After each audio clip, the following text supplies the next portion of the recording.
Welcome to the Seriously Podcast. I'm your host, Annalise Gann. Now let's get into it.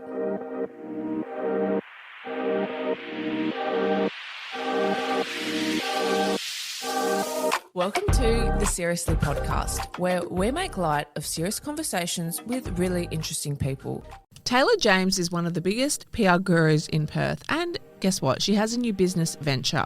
It is GoodFeed, a hospitality tech platform which joins hospitality venues and creators and cuts out the middleman. I'm so excited to talk to Taylor today because she's also a very good friend of mine. So let's get into the chat. We hope you love it. Welcome back to the Seriously Podcast. I'm your host, Annalise Gann, and this week we have Taylor James, founder of GoodFeed. Hey, Annalise. Thanks so much for coming on the pod. Thanks for having me. Girl, I'm happy that you're here. Now, Tay, can you tell us about yourself and what led you to founding GoodFeed? Yeah, absolutely. So I've been working in hospitality marketing for the last few years, and I was seeing the same problem. There was a lot of creators and a lot of venues who didn't know how to connect. There was no platform for them to come together. And as a creator myself, I can actually understand both perspectives. Venues are always looking for fresh content and creators are always looking for new opportunities. So that's really how GoodFeed came along, to be honest. I built a platform that I would use and a platform that I know my clients would value as well. And at the core of what we do, it's really about real people having real experiences and just having a really good feed. I love that. I love that statement and how you threw that in there. I want to talk about the vision. Yes. So you're a very smart woman. You've worked in PR for years. You've had your own business for a long time. What was the original insight that led you to create GoodFeed, and how has that vision evolved as the platform has grown? I mean, it's grown quickly as well. Like you only launched a month ago? Yeah, it's exciting. The original vision was just essentially to create a platform to connect restaurants and creators. And since then, it's really grown beyond that. It's grown to, we're working with food brands and hotels, and I actually had a wine store reach out to me recently. So I thought, fair enough, we're going all under the hospitality umbrella, really. So I think working with more of that lifestyle and hospitality industry at large is where it's heading. Very cool. I love this insight, and hearing it from the founder herself. I love hearing about business, so it's really interesting for me. So I want to ask as well, how do you ensure the right creators are paired with the right venues to maintain authenticity and quality? Yeah, of course. So we do things a little bit differently at GoodFeed. We actually let the venues choose the creators. Mm-hmm. So we don't force anyone to work with each other. And we just find that this creates really authentic collaborations. So the creators apply, we supply the shortlist, and then the creators choose who they would like to work with. And we just end up getting a really beautiful organic collaboration from them because they choose people who are exactly in their target audience. I love that. As a startup, and as a founder, I want to ask a little bit about investment. Yeah. Investment of time and money. Has it been lower or higher than anticipated? Definitely higher. Anyone who knows me well can say the last 6 months for me has been very intense. Building something from the scratch is always going to be a big job, and you're always wearing all of the hats, aren't you? You're doing sales, operations, marketing, client support, but at the end of the day, it's been really rewarding, building something from scratch and seeing it evolve. But we are learning every day. You know what it's like in business, Annalise. You're constantly putting out fires every day. But I think the funny thing is that we're actually doing it in real time. So I'll have a venue or creator ask me a question, and I'll actually be answering it as they ask it to me. And I'll even have, I'll say to one of the members of the team, okay, write that down because that's actually a valid point, what they asked. And in terms of how long GoodFeed took from the idea to launch, that's interesting as well. How long does something like this take to launch, like a business venture like this? Yeah, the idea has kind of been hovering for a while, but I'd actually say there was a bit of a light bulb moment, I'd say around mid last year. So I was speaking with a restaurant, and she was saying she was struggling with, marketing services. She would love to get out there and promote her business, but she couldn't afford it. And I thought, this is actually this is actually a potential for something here. So that happened around mid last year. And then I've pretty much been testing it out for the 6 months last year and officially launching it this year. Wow, that's a quick turnaround. Yeah, but I've been in the industry for so long, so I already knew the pain points of my target audience. I already had my creators that I was connected with. So I did have a lot of the tools at my fingertips. Yeah, I'm one of them, by the way. Yes. So PR to GoodFeed. Yes. So obviously you've been in PR for years. You're very successful. You're one of the biggest, I would say, PR gurus in Perth. Everyone knows you. I just went to one of Taylor's recent events actually at Chibo in North Perth. Exquisite pizza, by the way. Exquisite food. You guys have to go check it out. But I think are they on GoodFeed? Yeah, absolutely. All of my clients are. Great. I'll be swiping right to them. No, but in terms of like where your main focus sits in terms of business now, what will you continue to do? Like, will you continue to do Tailored Australia and GoodFeed, or both, or are you more focused on GoodFeed now? Like, where does your focus sit? Yeah, good question. I would say, we're always looking after our tailored clients, and they've actually been instrumental in building what GoodFeed is today. When I first started, I was constantly going to them and saying, can you give me some feedback? If we did this, would this be valuable for you? So they've actually helped me build what it is today. I probably won't be taking on any more tailored clients at this point, just GoodFeed clients. But I've got a really good support team. I've got people that help me with GoodFeed and they're helping with Tailored. So we're able to support everyone, but GoodFeed as well will be growing from here. I want to talk a little bit about competition. So what differentiates GoodFeed from other UGC marketplaces or platforms? Yeah. Well, I'd say first and foremost, we are hospitality focused, right? And we actually have that lived in experience in hospitality. I mean, even from my earliest memories have been hospitality. I don't know if you know this, but my dad's a chef. He has a catering company. My parents even, when I was growing up, they had a hot beef roll van that they would go down and do on the weekends in country festivals. So I was actually helping them, from that's so sweet. 6, 7, I was stacking cans and on the till. It's in your blood.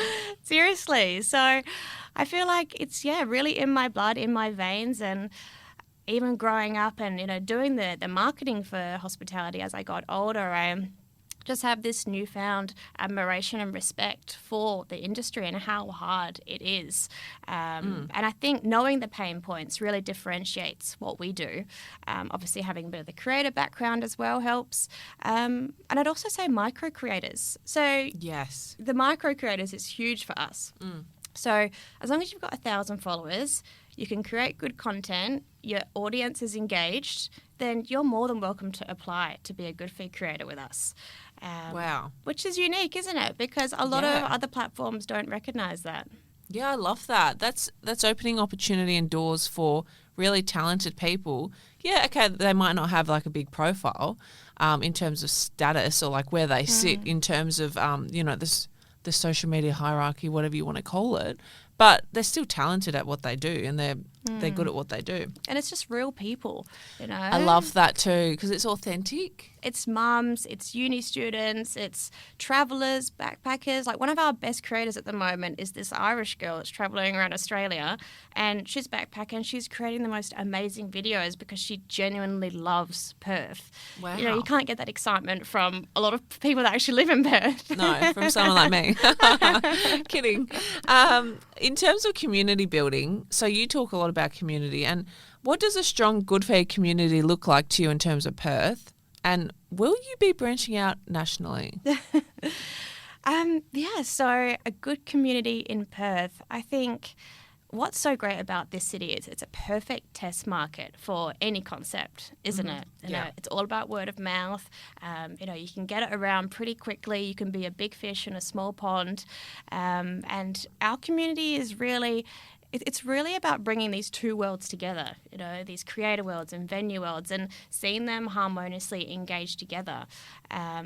If we can do it here and we can test it here, then I don't see any reason that we can't expand and replicate it. That's a great idea. and even internationally. So the impact on venues, I want to talk about what is the most surprising or like meaningful result a venue has achieved through good feed content. Yeah, and this is actually such a rewarding part about what I do. I've been saying having such long nights recently, and it's often felt a little bit overwhelming, I'm not going to lie. But hearing the beautiful stories that come from it really are reassuring that we're on the right track. We even had an amazing collaboration with one of our creators, Zoe. I actually met her at the Chibo event. Oh, cool. She's lovely, and she came up to me and introduced herself, which was nice. She had a collaboration with Niho. Have you been there? I have. You have? It's great. Yeah, I love Niho. Yeah. Beautiful Big Southeast Asian fusion in Vic Park. Love it. Yeah. And so they collaborated. Her video went totally viral, got 50,000 views. It got 2,000 shares, 1,000 likes. It went really well. But the funny thing is she's got only 1,000 followers, right? Or maybe 1,100 followers. Right. And it's so interesting because this is the real state of Instagram at the moment, isn't it? That's all you need, though. But it used to only be about followers. Do you remember? The success of your content was purely based on how many followers you had and your follower reach. That's why everyone was obsessed with 10,000, 100,000, etc. And now Instagram's actually following the format from TikTok, the good feed, the For You feed. Oh, really? Yes. That makes a lot of sense. Because now, you know how you see in your feed sometimes things pop up of content you're not following from people you're not following? Yeah. So now it's based on interest. Wow. So you learn something new every day. I didn't even know that. And it gives everyone an opportunity to go viral or be seen or grow their audience. Right. Yeah. So for Good Feed, these venues have the chance to go completely viral with micro creators, and micro creators have the chance to go completely viral showcasing venues. Wow. Well, that's exciting for micro creators, and I feel like they're really having their moment. Same. It's it's a level playing field at the moment. Yeah, which is nice. I want to ask future roadmap. So what new features or expansions are you excited about in the next 12 to 18 months? Because I know you're already onboarding like a few hotels. Like that's really cool and like amazing. Tell me about that. Yeah. So the hotels thing actually happened quite organically. When you have a look at traditional hotel marketing, it just looks so commercial, doesn't it? Yeah. It does. Looks very, like magazine-esque. You don't actually see the lifestyle aspect of it.